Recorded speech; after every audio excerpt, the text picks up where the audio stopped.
It is my honor to introduce our speaker, John Walke, from the Natural Resource Defense Council, or NRDC. At NRDC, John is a senior attorney and also director of the organization's Clean Air Program.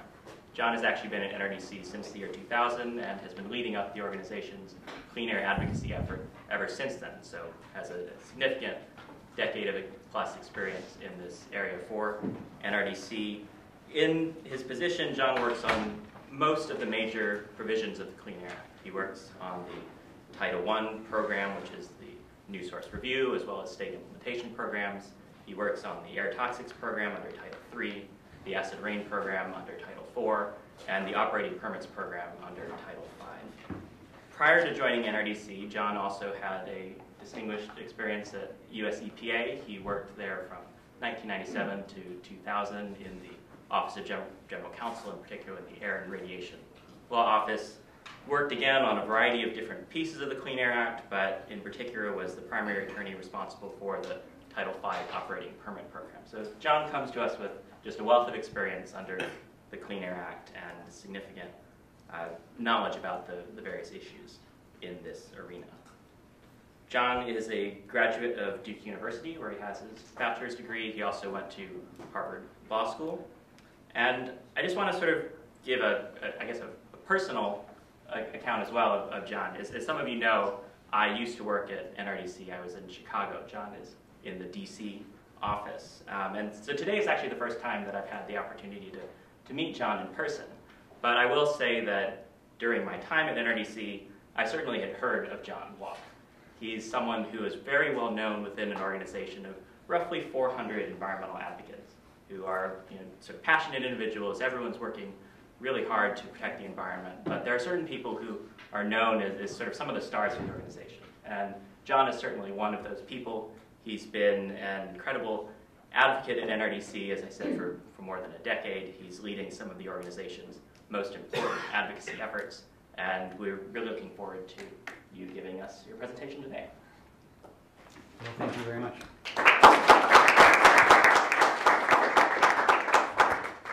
I wanted to thank Yale and everyone here for the invitation and the honor of coming to speak here. It's the first time I've actually spoken at the law school, and it was a real pleasure. I told Bruce that I do try to minimize the out-of-town speaking engagements. I do because I have 3 young children, 8, 5, and 3, and a 6-month-old puppy who is the 4th child, and a wife who's a partner at a law firm and a litigator who's on a 6-month travel stint right now for the close of discovery in a case that's ending where the discovery period closes in mid-November. So this is my one out-of-town trip for the rest of 2012, and it was an honor to come visit all of you here. So thank you again for the invitation. Like any good environmentalist, heroic image of himself or herself, I want to start speaking in enthusiastic defiance of the conventions and rules for this lecture, which are to address climate change without talking about climate change. I cannot do that. I shall not do that. And as the line from one of Samuel Beckett's novels instructs us, you must go on, I can't go on, I will go on. The name of that novel, coincidentally, was The Unnamables, which seemed kind of appropriate for today's lecture series.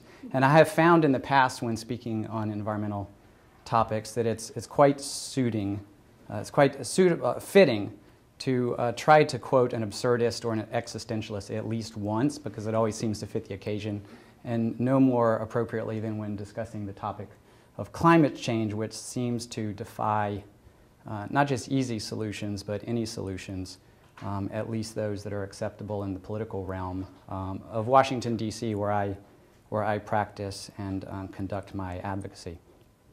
Now, lest you think that environmental attorneys in Washington, or anywhere for that matter, sit around quoting Samuel Beckett, let's get down to the real world, the real dysfunctional, dystopian, partisan, pandering, cynical world of politics in Washington, D.C., which is the petri dish in which all of these experiments for progress to combat climate change play out, and more frequently do not play out because of the politics that is the currency of that town, and that is really indistinguishable from the attempts to enforce or create law and policy in our country. The organizing principle for my talk is going to be the organization into three categories of advocacy that the environmental community has settled on by and large to try to make progress, notwithstanding the considerable political challenges and obstacles that we face. I'm going to just briefly mention the categories so you'll know where I'm going, and I'm going to spend some time with examples and anecdotes within each category. But I do want to say at the outset that I hope that after this initial period, the conversation can become, today's talk can become a conversation, a dialogue. I'm eager to hear your own thoughts and questions about this topic, which is an incredibly interesting one. It's one I live and breathe every day in the trenches of what seems like a constant guerrilla warfare. And so I trust that some of your questions would trigger thoughts on my part that are kind of ingrained, that are not part of my prepared remarks, and I'd like to draw those out to the extent possible with your cooperation. So I invite you to ask questions while I'm speaking, and certainly towards the latter half, I hope we can have a robust Q&A session. So the kind of the meta strategy, which isn't terribly sophisticated or insightful, but is one that the environmental community kind of stumbles into with many of our battles, is what you might call, in a waggish way, an all-of-the-above strategy, riffing off of the Republicans' insistence on an all-of-the-above energy strategy, which means continuing subsidies for coal, nuclear, and oil by and large. But the all-of-the-above strategy to the environmental community is simply to look for opportunities for progress wherever they may exist and to create them where, to create opportunities where they don't currently exist. During the Bush years, we resorted to advocacy conducted very frequently at the state level because we didn't control the White House, or at least environmentally minded politicians were not occupying the White House. And the Congress wasn't a terribly welcoming place either. So a lot of the progress was made in California, which serves as a driver. There's an institutionalized role in the Clean Air Act for California to set progress, especially in the realm of vehicles that other states can then follow. So we devoted a lot of our efforts there. In Washington, we resorted to what we call the outside game.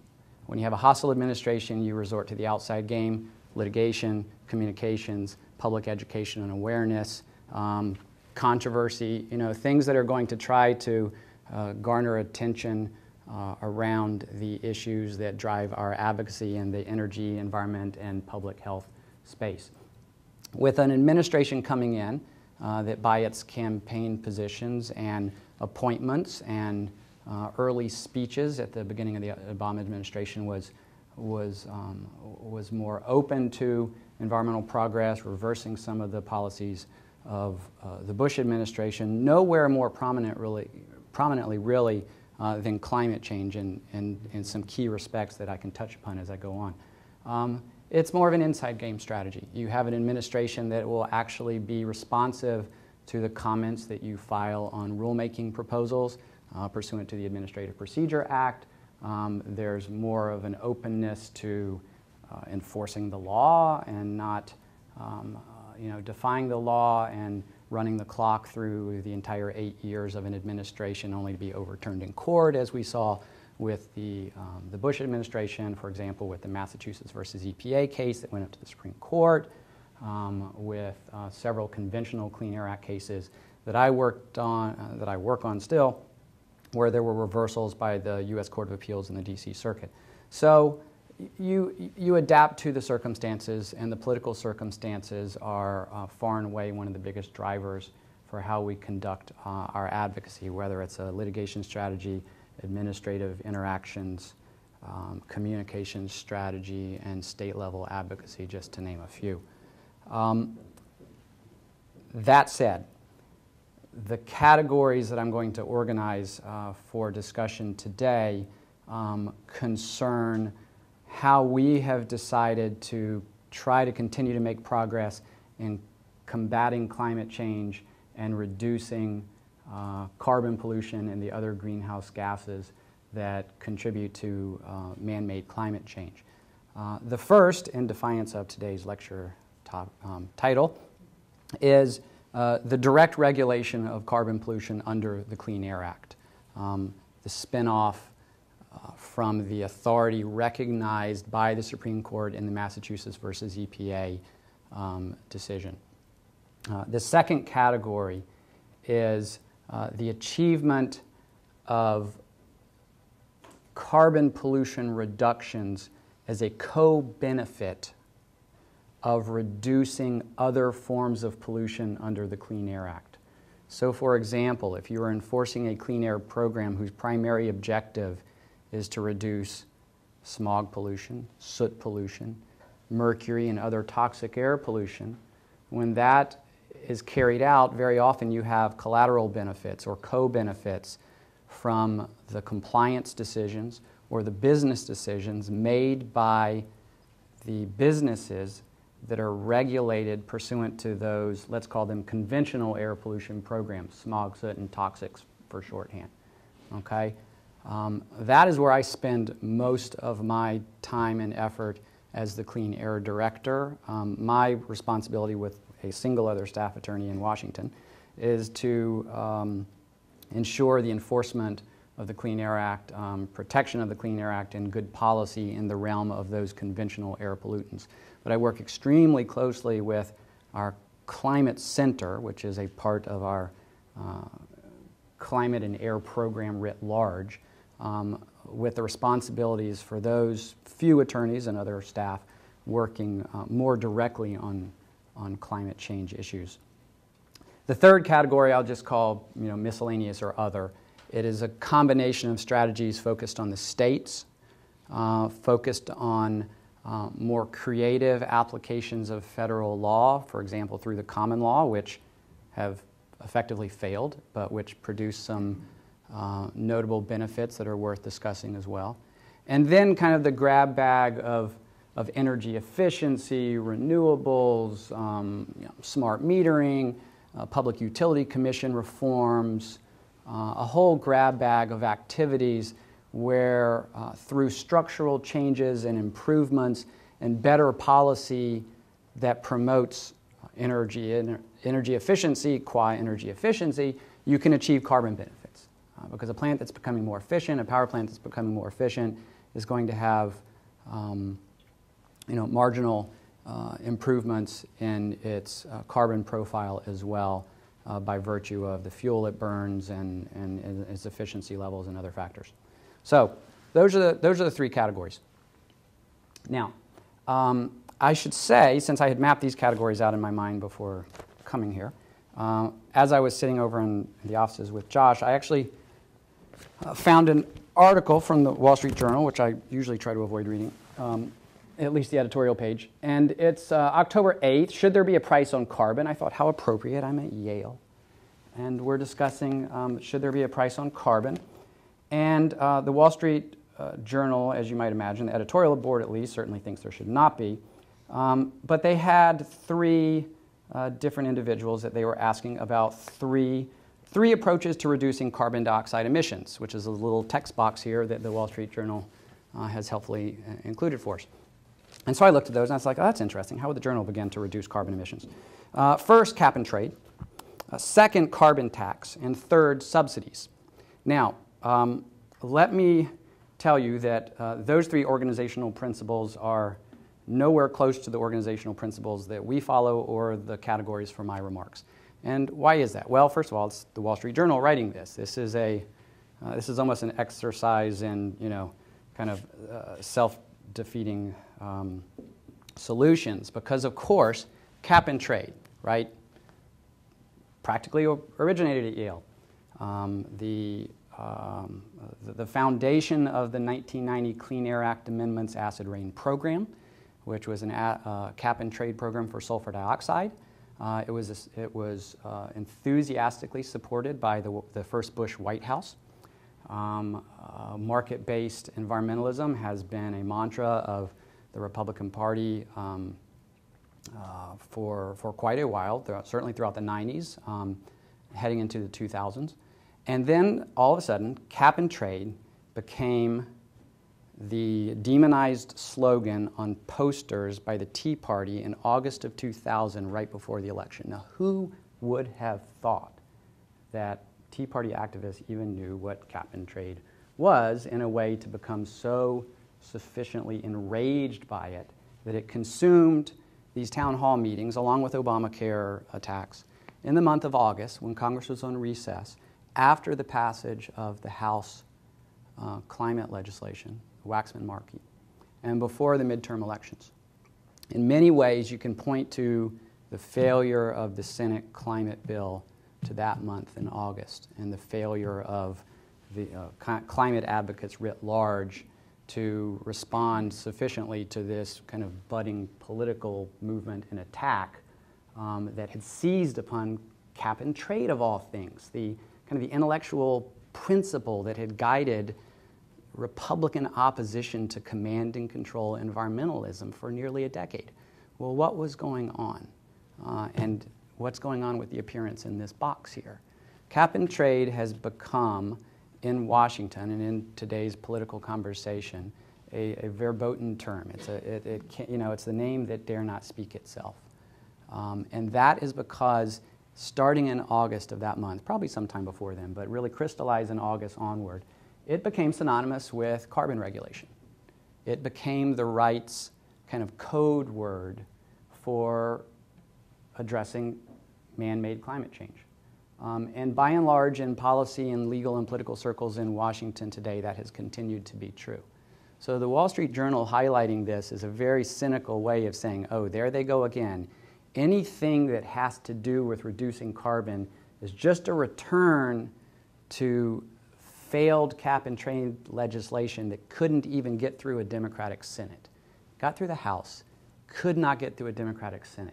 Okay, so this is kind of the Wall Street Journal and the right and kind of baiting people to try that again. And you will notice in the discourse surrounding any EPA regulation of carbon pollution, at least from so-called stationary sources, industrial sources, as opposed to the vehicles, they will return to that charge of cap and trade again and again as an indictment and an allegation. Second, carbon tax. This is one of my favorites. How many politicians have been reelected in your memory running affirmatively on a tax platform? I'm going to raise your taxes. Okay, this is another kind of baiting invitation that the only way you can put a price on carbon, or, well, rather step back even one step further, the only way you can reduce carbon emissions at all is through a carbon tax. And I know two of the three people in this article responding to this question. They kind of dutifully walk through the academic arguments and the intellectual arguments for why it makes sense to put a price on carbon through a carbon tax. I'd like these well-intentioned individuals to come with me on any one of the dozens of lobby visits that I do in Washington on a monthly basis and try to sell this to a 26-year-old staffer who knows that if they take a memo to their boss saying that he or she should support a carbon tax, they're going to be laughed out of the room. They won't even make it that far. They won't get past the LD or the LA, the legislative director or the legislative assistant. So again, not a viable political solution in Washington. Last one, subsidies. Subsidies? Seriously? I mean, they're arguing for further this is the Wall Street Journal arguing for subsidies as a solution to a problem that they don't think exists. So you'll not be surprised. I hope you'll be. I hope you will expect that these are not the strategies that we are pursuing. I mean, this is not how we are organizing advocacy that we think will be effective in the real world. Because at the end of the day, that's the metric that drives us. Are we really going to make progress in the real world? Not can we have a more sophisticated, intellectual conversations on the pages of a given newspaper, but are we going to drive better solutions and policies? So let's jump in. Direct regulation of carbon pollution under the Clean Air Act. I trust that this informed audience knows that the Obama administration has successfully issued vehicle CO2 standards, both fuel economy standards from the Department of Transportation and actual carbon pollution standards under the authority of the Clean Air Act for vehicles. On the industrial front, or the stationary source front, using the parlance of the Clean Air Act, the administration has proposed performance standards just for new source power plants. In other words, brand spanking new power plants, those yet to be constructed. There's a transition period for those that are in the process of being permitted and constructed. But that's as far as they've been willing to go. And they've only been willing to issue a proposal, and they've only been willing to do it essentially under duress as a result of a lawsuit filed by NRDC, the Sierra Club, Environmental Defense Fund, and some other groups. This is part of our strategy. Leading up to the Massachusetts versus EPA case, which was effectively a case about vehicles and carbon pollution, we had mounted parallel demands that the administration use the authority of the Clean Air Act to reduce carbon pollution from industrial facilities, specifically power plants, which are far and away the biggest sources of industrial carbon pollution in the United States. Oil refineries are a distant second. And of course, the Bush administration had rebuffed those demands and requests.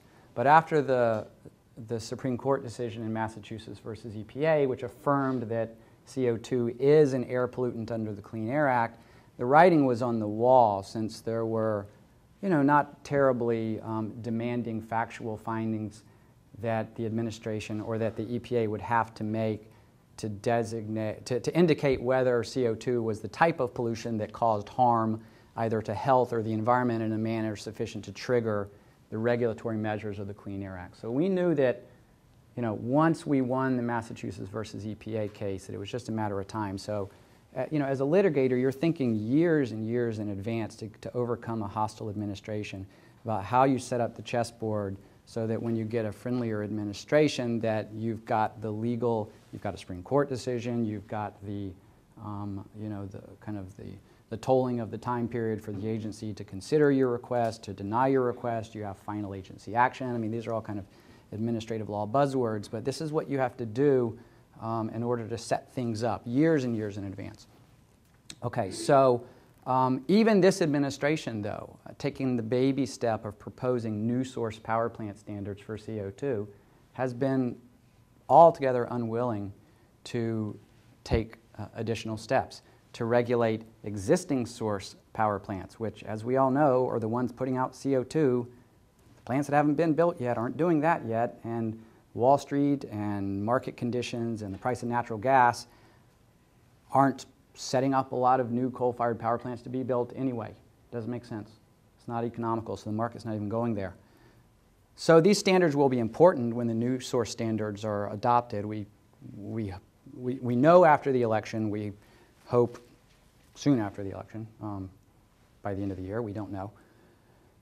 Existing source power plants, though, however, following a political dance, the head of EPA, the EPA Administrator Lisa Jackson, announced that she has no plans to regulate CO2 from existing power plants. I think those were her words, no plans.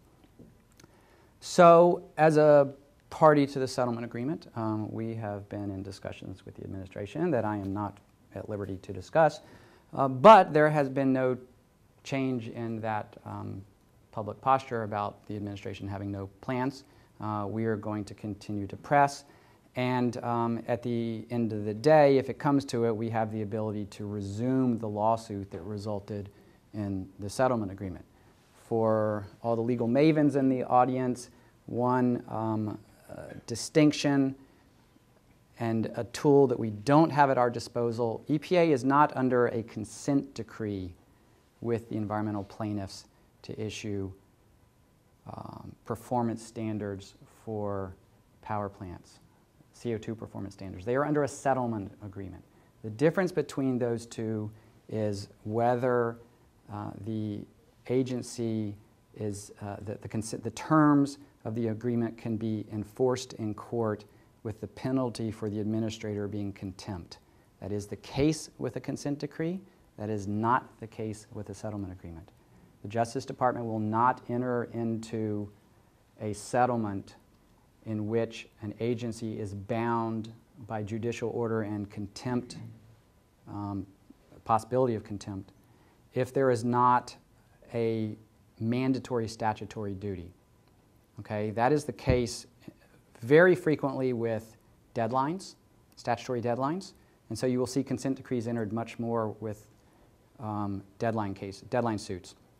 It's not the case here. So the remedy for a refusal to carry out the terms of a settlement agreement, and by the way, the administration was supposedly bound by the settlement agreement to propose these standards for existing sources back in, I believe, February. They missed that deadline. Our remedy would be to resume the original lawsuit brought against the Bush administration for refusing to issue these standards even before Massachusetts versus EPA was decided. That's a multi-year process. So there's a balance. As an advocate, as an attorney, do you try to continue to negotiate and talk? Do you, if things fall down, if things fall apart completely, you have this opportunity, but it's a process that could drag things on. So we've, as you can tell, made our calculation for now that patience and continuing to at least talk with the administration are the right course. Now, there is authority under the Clean Air Act to address CO2 pollution from existing sources. It's in Section 111D, D as in David, of the Clean Air Act, and it essentially confers upon states through procedures and plans that are similar to state implementation plans under the Clean Air Act for these overarching kind of roadmaps for reducing all forms of conventional pollution until you meet your health goals.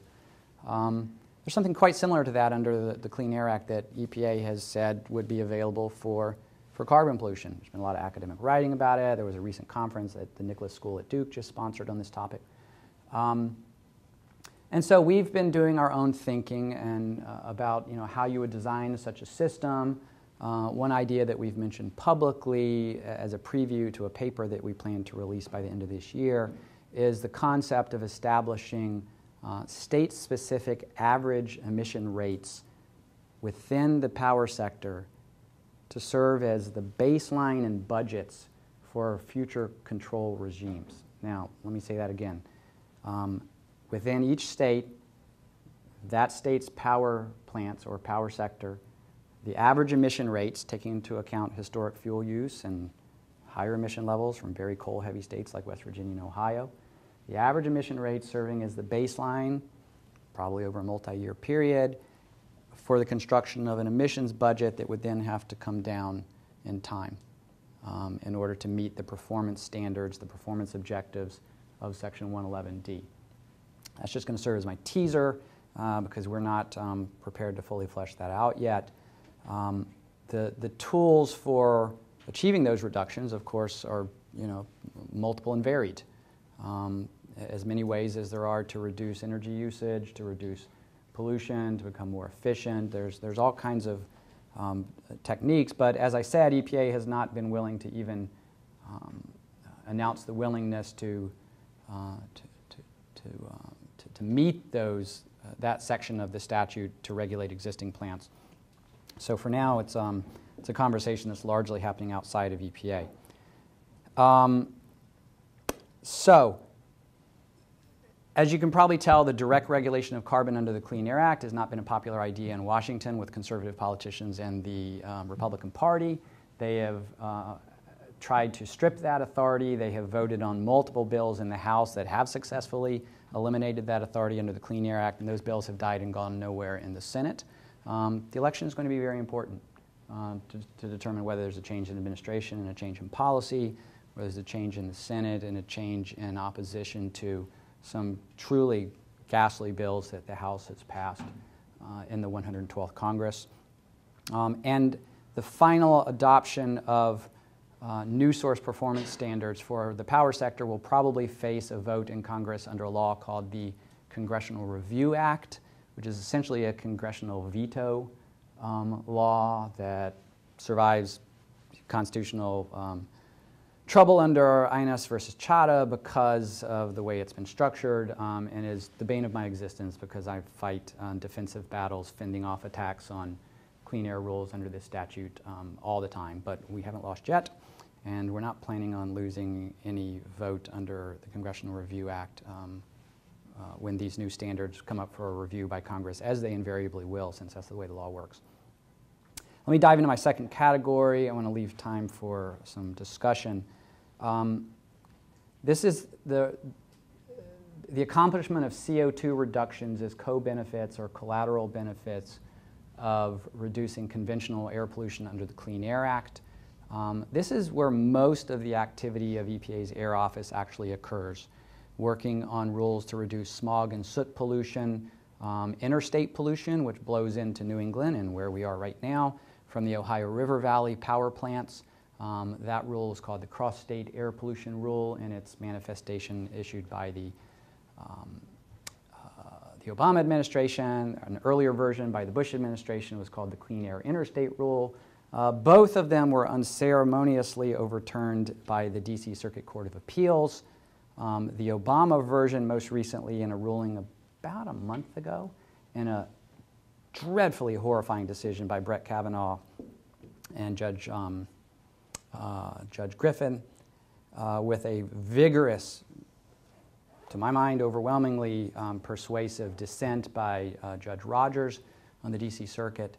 A terrific judge, by the way, if any of you ever have the chance to clerk for her. She's an extraordinary jurist. The decision is on appeal. The Obama administration appealed it last week. We followed suit since we had intervened on EPA side.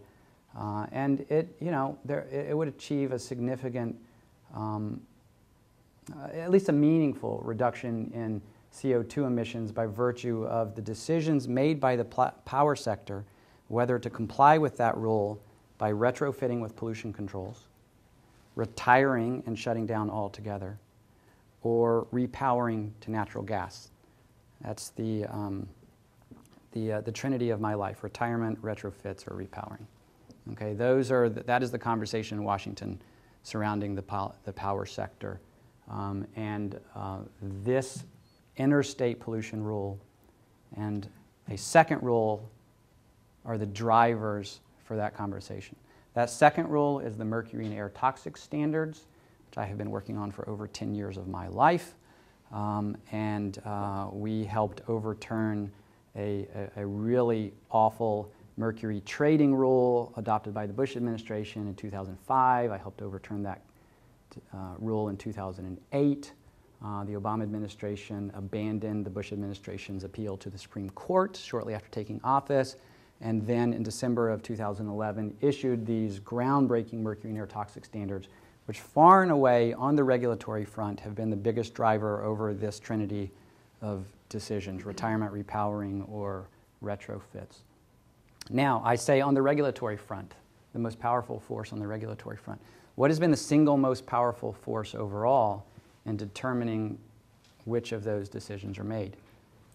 Price of natural gas. Market conditions surrounding the economic viability of coal plants, especially coal plants that are 50, 60, 70 years old, operate anywhere from 2 to 10% of the year, some of them more, but marginal plants that by all rights, factoring in their cost and their externalities, probably should be retired, and those are the decisions that these business owners are making overwhelmingly on the basis of economics. Now, I'm creating this kind of dissonance here between the regulatory drivers and the economic drivers, because that dissonance and that tension has become the crux of the political fight in Washington. The war on coal. Who has heard that phrase in the current political campaign?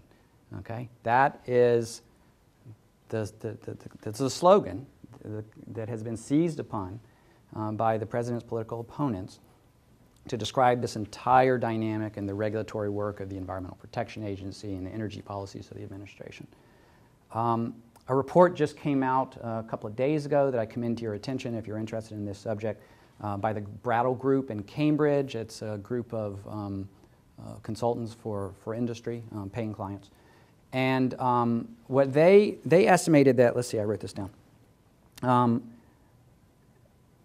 In 2010, they had estimated that by July of 2012, approximately 30 gigawatts of coal plant capacity had announced retirements by 2016.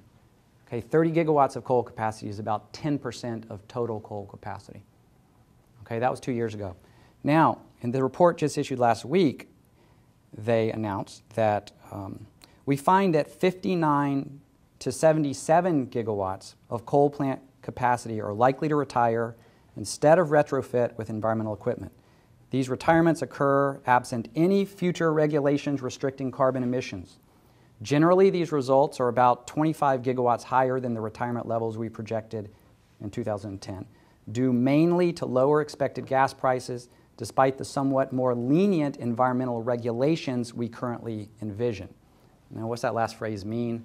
In 2010, industry was predicting that the sky was going to fall because these regulations hadn't come out yet.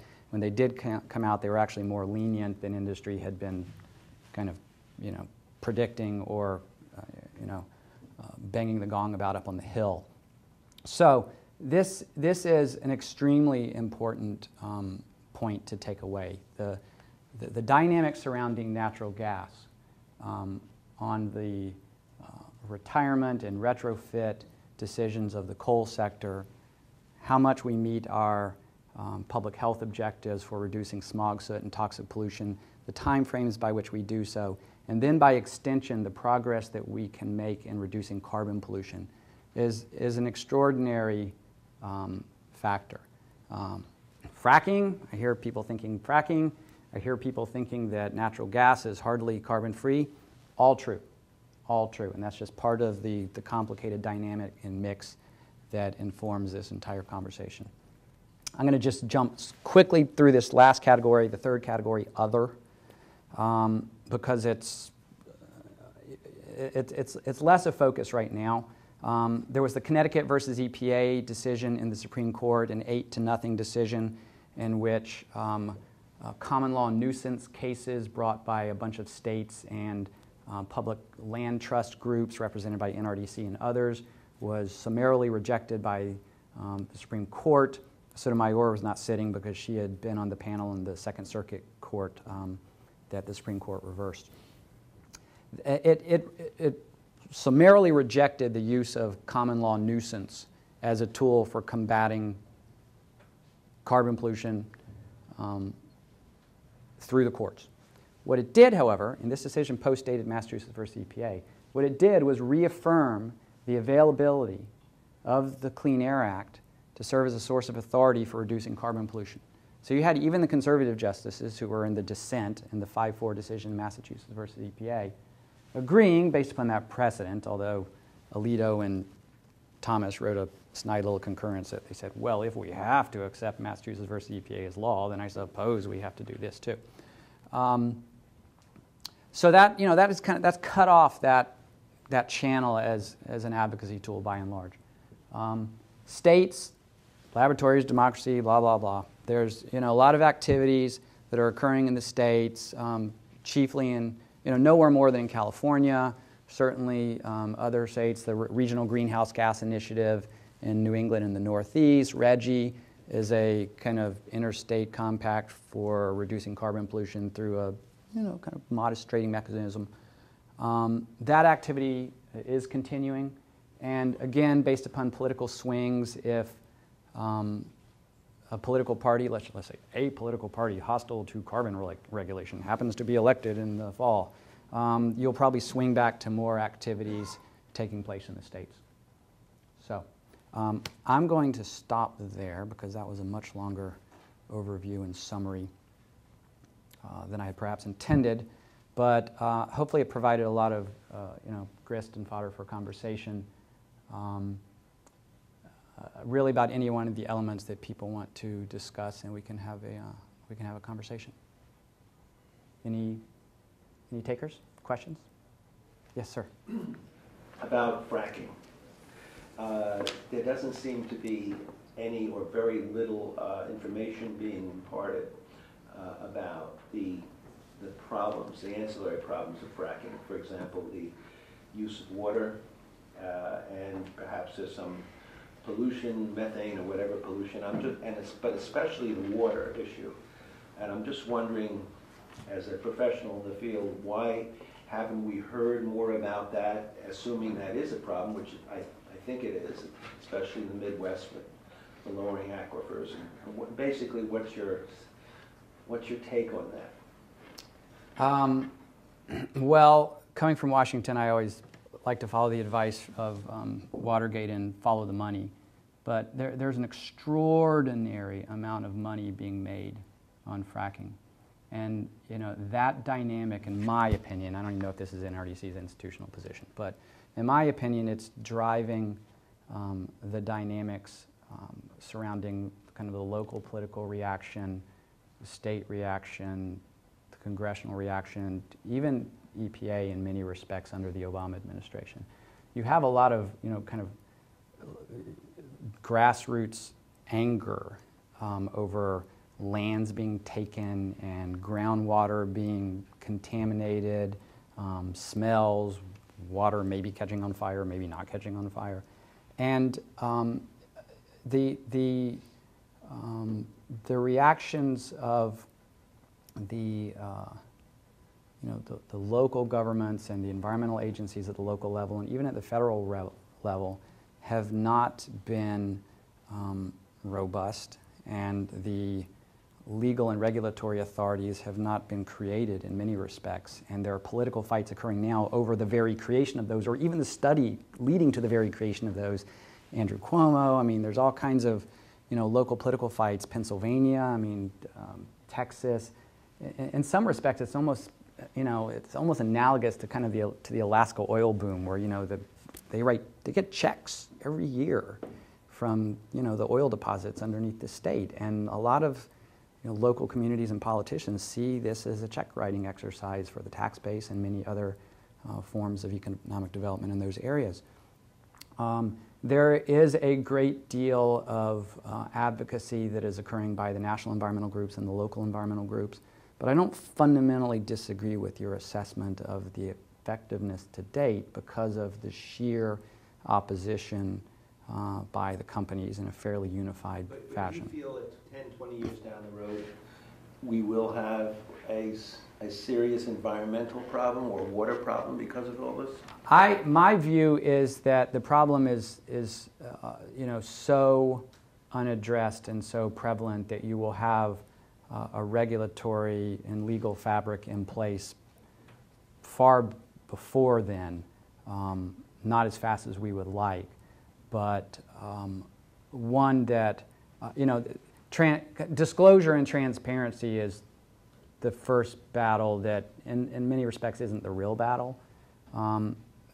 They'll have to crumble on that. It's just not a sustainable position that we can refuse to tell you, which poisons we're putting into your groundwater. But the real battle is going to be on the control measures and the traditional pollution, externalities that are the real drive, for the anger and the frustration. So I don't work on those issues in sufficient depth to provide you an array of examples of what is happening and where the next battles and pressure points are likely going to be. But I know it is a topic of a lot of activity and increased resources, ranging from kind of grassroots litigation, with and on behalf of municipalities and people whose lands are being taken, and but it's an interesting and exciting area of law in the sense that we're kind of at the very beginning, and I can't predict with any reliable accuracy where it's going to go. Yeah. Yes, sir. Can you discuss the NRDC's choice to work with the Obama administration, get the Clean Air Act as a tool to regulate carbon pollution instead of the choice to use litigation? We do both. I'm suing the Obama administration in numerous cases right now. My friend Kate will tell you that well, actually, Bruce kind of gently touched upon it, which is I tend to be fairly aggressive, and we go where the answers take us. And if you have allies that are working on rules furthering your goals, it makes sense to work with them and to be supportive where they deserve to be supported. But I'll submit 200-page comments that have tons of critical comments and things that they should change. But at the end of the day, if they issue a rule that's sufficiently strong and worthy of support, we'll support it. The mercury and air toxic standards that I mentioned right now, we are intervening on the Obama administration's behalf to defend those rules. The Sierra Club is intervening on the Obama administration's behalf to defend those rules, but they've also filed a lawsuit against the rules. I made the decision on our behalf that it was a little, that prevented some tensions and challenges that I chose to avoid, but that's not unheard of.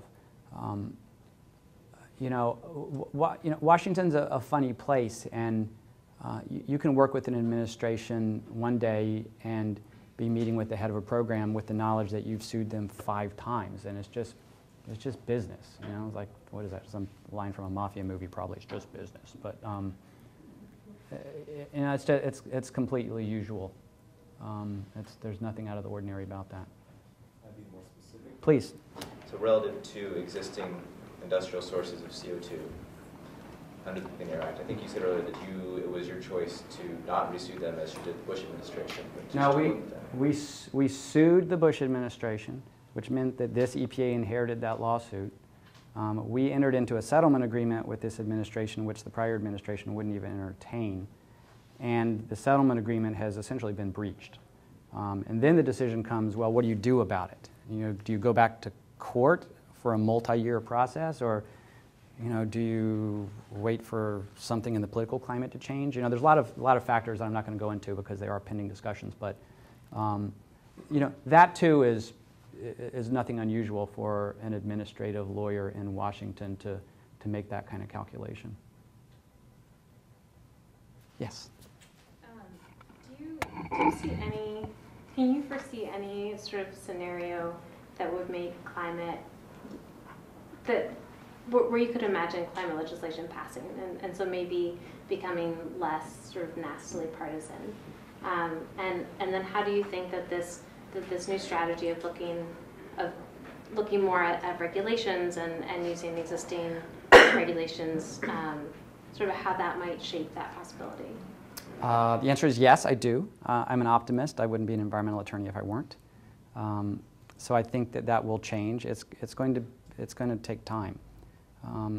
And despite the absolutely correct assessment that the political system in Washington seems entirely unresponsive to the opinions or wishes of the American people, those public opinion polls and public sentiment, that does matter. With kind of the rise of the Tea Party and the Republican takeover of their House in 2010, the public support for the theory of man-made climate change plummeted. I'm going to have to put $1 in the cup back at NRDC.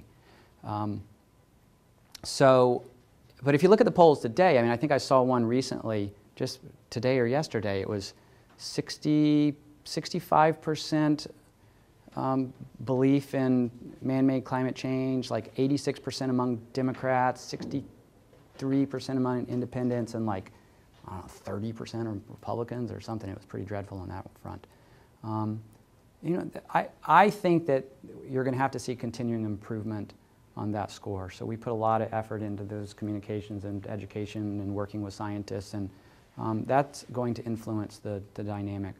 But this is a topic for Yale's political science program. But the climate in Washington is so nasty and partisan, worse than anything I've ever seen. And I kind of was groomed through the Gingrich Congress, and that was about as bad as I think we had seen by then, at least in the modern environmental era. This is vastly worse. It's much, much worse. And so I think something's going to have to happen with that political party, where the Tea Party wing, and I'm just using that as shorthand, receives kind of a comeuppance of sorts from the adults in the party, and that you're going to have kind of a takeover of that in order for that progress to be accelerated. Because right now we're on a very slow train for progress, which I think will happen, but it's going to be slow. But so you don't see a particular backlash because of using the Clean Air Act or using the courts, this sort of post cap and trade strategy that you were talking about. I mean, that's a lot of what makes that sort of war on coal, what makes them so angry, is that, you're not going through this legislative process, you're going through this kind of back door. I mean, do you think that could entrench it more in this as a sort of left that then makes it more difficult to get sort of legislation in the future, or do you think it's not related? And I'm not seeing the backlash among the broader public, and I don't know if I would call it even a backlash among the Republicans, because I don't think there was ever there was always a lash. I mean, it was just they just seem to believe that in their DNA. I don't think it's backdoor regulation where you have the Supreme Court upholding the authority and EPA is carrying it out based upon the science that was hundreds and hundreds of pages long in the endangerment finding rulemaking. Okay, so I have to just kind of disagree with you on that notion. But sure, it's easier for politicians to cast it that way. But I'm not seeing that line of attack resonating. I'm not seeing the war on coal driving the national campaign. I'm not going to talk about the campaign, but no, I'm not. I'm always on guard for that because that's my job, but I'm not seeing that. Yes, sir. You mentioned briefly some possible changes that might happen if a certain party that is hostile to climate change regulation were to win the election. But do you see any changes if they don't win and the current administration stays in power? Do you think they would change course after the election, or sort of continue with what you just described? Well, I don't know. I mean, in all honesty, we will continue our advocacy either way, and the beauty of a law like the Clean Air Act that is both wonderfully aspirational and prescriptive, more so than any other environmental statute. It's almost its defining features in some ways, the combination of the aspirational and the prescriptive. We have the legal authorities in order to bring about that change regardless of who's in the White House. Now, obviously, the pace changes. The need to go back to court perhaps changes. But we will continue ahead, expecting based upon statements and records, one person to do one thing and one person to do another. We're obviously pressing ahead with for the regulation of existing sources because we hold out hope that the administration will change its mind. We're not being given particular signs of that now, but again, we have to be optimists to do this work. And your question is far more sophisticated than that, because of course an election in the cauldron of political ferment and torment that we operate in, that, again, I cannot stress how integral it is to everything that happens. The advocacy on the Hill and in the courts and in the executive branch, it's absolutely fundamental. And so there's this almost kind of a surreal cognitive dissonance to our existence where, okay, well, something's going to happen on the first week in November. It's going to completely change and dictate the course of my life for the next foreseeable years, and just have to roll with it. And that happens all the time. There will be staffers who lose their jobs based upon what happens. You know what? That's Washington. It's the way it happens. So. Yes, sir. So in your option 2, the CO2 as a co-benefit of clean traditional pollutants, it seemed like the benefits that you were saying were mainly coal retirements, if I heard that correctly. And then you could also look at the 111B standards, the new storage standards, as sort of preventing future coal plants. You could look at potential 111D standards as, again, possibly creating more retirements, the utility MAC, all of these rules sort of leading toward retirements. And yet, it seems like the environmental community as a whole is doing everything that it can to say, no, we're not trying to make coal retirements happen. We're just trying to help them clean up their act or whatever it is. So I guess being that the theme is sort of talking about climate change without talking about climate change, maybe what about talking about coal retirements without talking about coal retirements? Like, why is there a need to take the conversation on the opponent's terms and say, you're totally right to be concerned about coal retirements, and luckily we're not doing that, when from an outsider's perspective, it would be very hard to come to an independent conclusion that that's not that wouldn't be a positive outcome in the mind of the environmental community? Well, that's, I mean, very well stated with a lot of embedded insights. And it reveals, in some respects, an ostensible surface division between some environmental organizations. The Sierra Club has a campaign in which they were affirmatively running against the continuing existence of coal plants. We do not, subscribe in those stark terms, and yet the shared objectives of both of our organizations is to enforce the laws, and those laws bring about certain overwhelming public health benefits that outweigh cost by factors of 10 and 30 to 1. And yet you're enforcing the laws that Congress and the President and earlier President instructed the agency to enforce. Now, the consequences of that law enforcement and the decisions made by companies will certainly lead to retirements. Natural gas repowering is something that I think has to be factored in as well, although I'll accept kind of the duality of your question.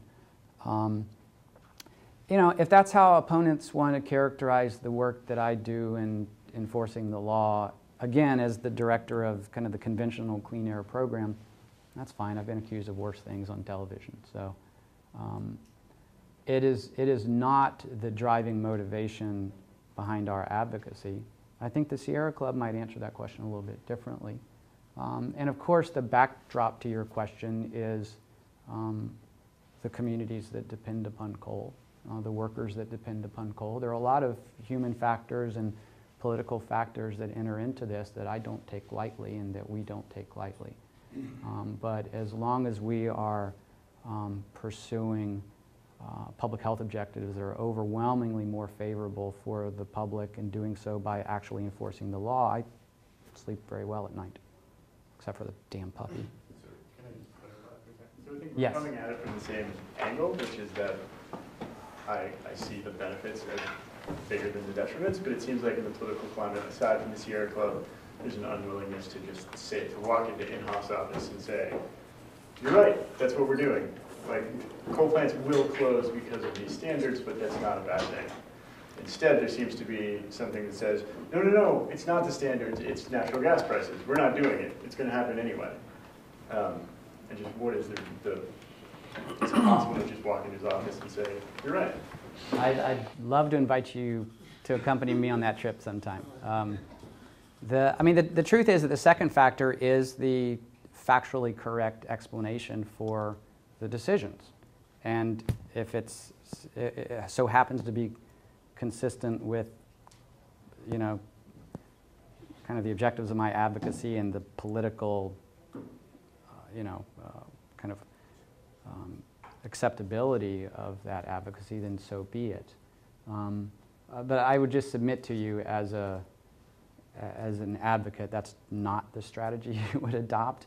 And I say that not in order to suggest that there's some obfuscation going on our part, because I'm serious when I tell you that the objective of delivering these public health benefits by enforcing the law is the driver.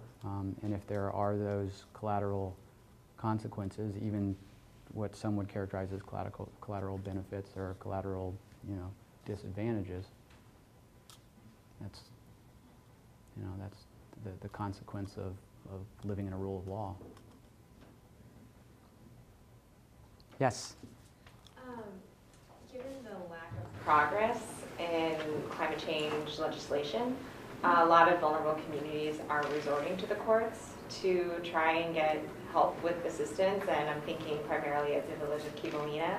And I don't know how well aware you are of the lawsuit, but I had, two questions. My general question is, what do you think of the use of climate change litigation, whether successful or not, as a way to kind of destabilize the status quo and try and push action on the policy level? And then, I don't know if you have any thoughts on the lawsuit. I know the Ninth Circuit just recently dismissed it, so, yeah. Yeah, I think it's a tough lawsuit to win in the courts with the precedent in the Ninth Circuit, which, should or could be the most sympathetic circuit court out there. If you read that opinion, you get a pretty good sense that it's probably not going to prevail. We have not joined those lawsuits. You know, NRDC brings lawsuits based upon our assessment of the viability of the case, and that includes pushing the law. We don't bring lawsuits to make political statements or to engender greater public awareness of the issue. That's our own view. It's not the right use of the courts in our view. I don't know whether we were ever asked or invited to participate in that case, but based upon some earlier cases that didn't appear to be any more promising, it was probably, you know, an assessment of the potential viability of the case that kept some groups off the cases that might have otherwise been involved. You know, I hope I've shown, though, by discussing kind of this all of the above strategy, that if there were viable courses in the courts, we'd be the first to, you know, analyze and pursue them. And we started this, you know, thinking about these common law nuisance cases probably 6 to 8 years ago, and hired an attorney who was dedicated to doing that research for a couple of years before the cases were brought. So, you know, you push the envelope, but some envelopes aren't ready to be pushed. And unfortunately, I think those groups ran squarely into that. So, yes, sir. Can you speak a little more about the vehicular side of things? Are the new fuel standards good enough for now? Is there more that needs to be done either on the fuel side or reducing driving side? Oh gosh, reducing driving side, for sure. There are dual standards. There's fuel economy standards issued by the Department of Transportation. There are actually additive benefits provided by the carbon pollution standards issued by EPA. And so we think and thought that those were, you know, independently important measures to promote. Built into the structure of those dual integrated rules is an expectation of kind of another, you know, well, another level of achievement in the out years. I'm not sure exactly what year, but I don't work on that primarily. But there was an expectation of, you know, deeper emissions cuts, and we believe that, you know, the Clean Air Act is a viable and available tool to do that. In many respects, though, without also getting handled on VMT or vehicle miles traveled, you're going to have a terrible time truly, you know, internalizing the CO2 pollution or smog or soot pollution from the vehicle sector. And I work on the VMT side more with respect to ozone pollution and urban traffic. But your point is very well taken that you really need to tackle both. And, you know, barring some disastrous intervention by politicians to strip that authority, I think you'll continue to see progress. Now, the key difference there versus the power sector is the agreement by the automakers with the standards. And when that happens in my world, that's, you know, that's another achievement marked, because then the political opposition kind of, you know, dwindles to the auto dealers. They brought suit against those standards. They didn't have a prayer in court, and they lost. But having the automakers on the administration side politically made all the difference in the world relative to the power sector, where the opposite is true. Yes, sir. Just a sort of question on the state average emission rates that you were talking about in terms of reduction. Just because I think I didn't get the notion about how much this reduction should be in your paper, let's say, something that is going to be prepared. And in this regard, if you have any view in terms of even what's the American impression of Washington, it's an inner circle that you are attached to, about China. Let's say China is building one coal power station a week, one nuclear power station a month. What's, let's say, the US perspective in terms of China being able to set stricter limits in terms of emissions compared to US and even European Union.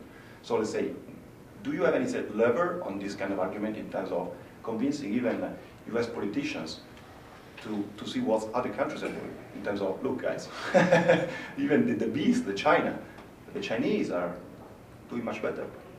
What is, let's say, the impression that the US political elite has about this topic? Thanks. Gosh, that could be like a treatise. But the reaction of the political opponent class in Washington has been to use the lever and beat us over the head with it, like a tire iron. That we're not going to do anything until China does something first. I mean, it's like 7th grade or something. I mean, it's completely juvenile. But that's been the political reaction. Now, I did not mention the reduction that we are modeling on purpose because we're not discussing those quite yet. But it's not going to be enough. It's going to be insufficient to address the scale of the problem here or globally. But we have, like Beckett said, you have to go on. You have to make progress with the tools and in the times that you live in, and the ability to demonstrate a commitment and a politically acceptable solution, advancing technology, potentially transforming the way a sector operates that then can be exported as examples around the world. We've done this with lead and gasoline. I mean, NRDC helped secure that achievement in the mid to late 70s, and now there's around the world you have lead in far less gasoline than you used to, still in some countries. And I don't know if that's going to be enough time. I mean, I don't know if we're going to make progress on the pace that we're set now in enough time to make a difference, or to make the difference. But you have to keep on keeping on. And the topic of China is a whole nother lecture series. And we've established an office there. We have 30, 35 people there. We make what progress we can. They have the greatest laws in the world on paper. It's just they're not enforced. Those power plants, they're supposed to have great controls for sulfur and smog and soot. They don't turn them on. I'm overgeneralizing here, but huge enforcement problem, huge implementation problems with the Chinese environmental system. And that's on the conventional pollution side. In some respects, they are ahead of us on some, energy efficiency building codes and things. I don't know how much they're followed or enforced, but it's one of the advantages of a centralized government, the ability to enforce that kind of mandate, and they've taken a lot of their lessons from California. I meet with study groups from China probably once a month, sometimes twice a month. Judges, environmental officials, even activists. They're kind of voracious for those lessons to follow, but the scale of the problem is just so daunting. So, yes, sir.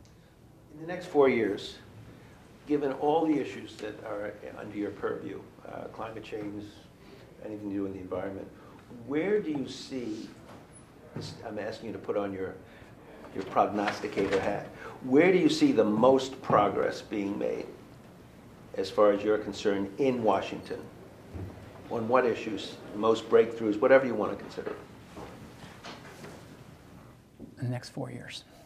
Well, I hope that we will, complete the successful cleanup and transformation of the power sector.